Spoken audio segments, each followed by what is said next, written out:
Hi you guys. I always like to think I'm a resourceful sort of chap. I can usually get out of problems and, well, I've had to. and at the moment we've got petrol crisis. We've got a garage up the road. Second day it's run out after people queue up, panic buy. Well, you probably know all about this. And there's all other shortages occasionally, but I can get over all these problems. That's not because I plan ahead and think about it.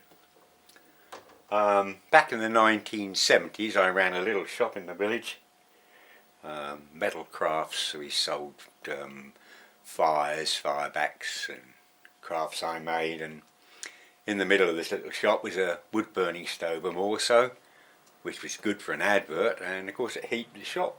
And we lived above. It's an old property, about 300 years old, slopey floors, beams, you know, the sort of thing. But we managed to keep it all warm, and that was fine. But as I say, because I was resourceful, we was snowed in for a couple of weeks. The whole village was cut off. Things were getting short in the local shops. Power went down several times, but first time the power went down, we had the fire was alight. My missus was cooking a stew or something similar. She brought the pans down, stood on top of the stove. I think we got some baked potatoes wrapped up in silver foil, stood them all around the pots. One or two customers come in saying, did we sell soup? We could have done a roaring trade. But it's just being resourceful, you know.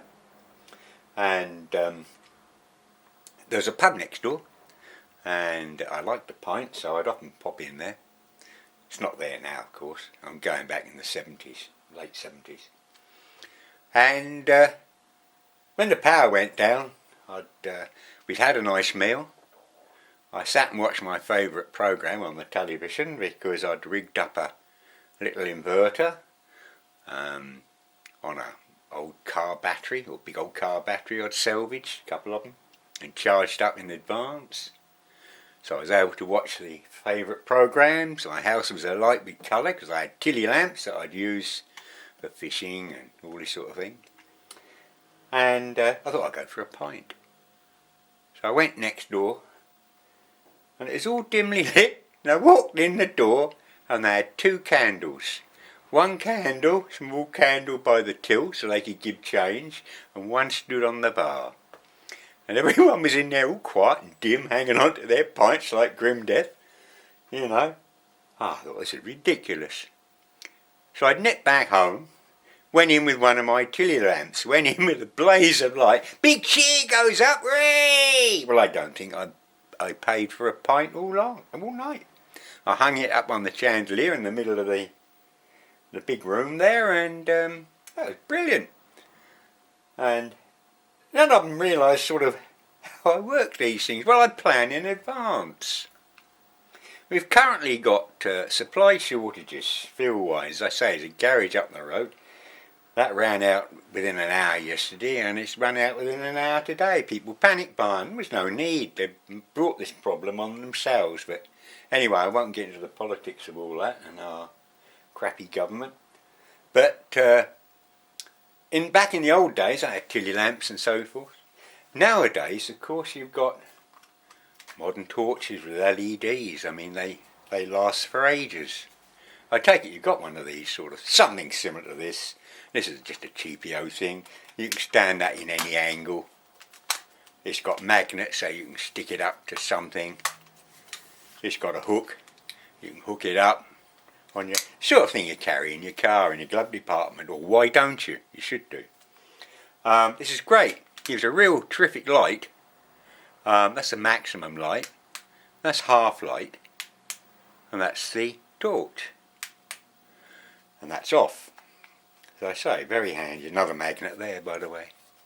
So that's very handy. I didn't used to use those things, and as I say, LED used very little current. So this is the way to light and so forth. Currently I've got, where I live now, in the bungalow, I've got gas and I've got electric. supply. So I thought, oh well, if the electric always goes off, I've got gas, and if the gas cuts off, I've always got the electric. And I thought about this, and I thought, no, I haven't. If the electric goes off, I won't be able to run the gas central heating because there's nothing driving the pump that circulates the water, and if I don't circulate the water, we're in trouble. Plus the fact the valve on the gas solenoid, operated by a little 24-volt transformer, won't be energised, so the burner won't light. I thought about this, and I thought, well, in the airing cupboard is a plug, and I unplugged that plug, and that plug goes to the water pump. So I worked out the current of the water pump. I worked out how much the little solenoid uses, which is not a lot. So I could easily run that with a little inverter and a battery for days. I needn't run me big generator. There's no need. So I'm self-sufficient with the gas central heating. I've got a gas fire in the living room, just a fire. I can run that by itself.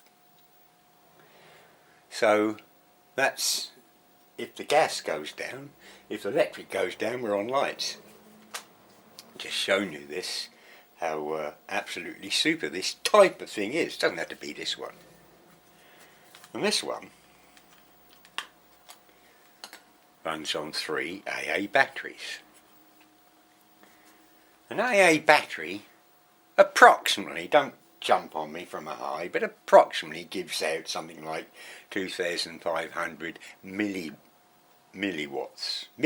I beg your pardon, get it right, is their capacity, okay? So, how long is it going to last? How long is it going to last? Well, I've been doing a few little experiments here, look.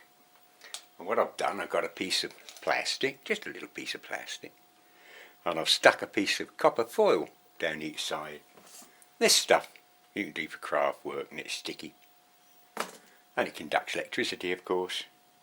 And then I've soldered 2 wires on and a blob of glue so it doesn't pull them off. What you can do, you can pull out a battery, slide that in between the battery and the spring. Try again. 2. Slide that between the battery and the spring, like so.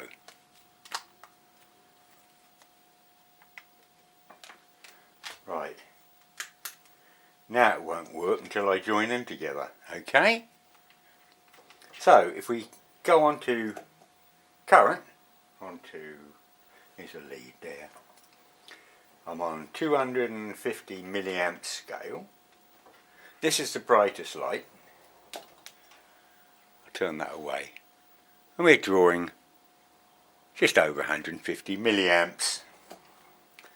So 250, well we've got, let's start again, we've got 2,500 is the capacity of our batteries.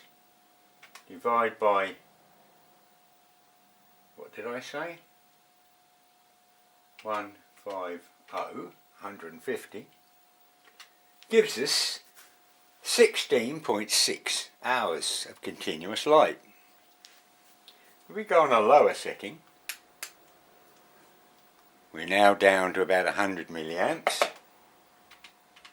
So we've got 2,500 divide by 100. Oh, that's easy. That's 25. So we've got 25 hours on the lower reading. And if we go onto the torch, what we got on the torch? 75. So you can do it again. So if we go 2,500 divide by 75, perhaps you're doing it quicker in your head if you're better than me, that's 33.3 hours continuous light. So we never had this efficiency in the old days, so it's quite easy to power, heat, light and do all sorts of things just by using a bit of common sense. Now if you haven't got one of these, or something like this, doesn't have to be this one, this is just a Chinese Aldi thing. I think it was about eight quid, I think. You should be carrying one in your car. Because you don't know when you want it. So it's being resourceful. It's predicting what may happen. Well, we're heading towards the winter. I'm not a doom monger. I'm not going to say anything like that will happen, but be prepared to have something like this in the drawer and a few spare batteries. We've got the winter coming on. Who's to know? We might have a power outage. And well, I won't get cut short. I'll find a way. I've given you a brief description of how I operate. Be interesting to see how you guys get on. Anyway, I thought you'd like to see that. If you want more details and how to be sort of a bit self-sufficient in a crisis, I'll probably do another video. We'll see.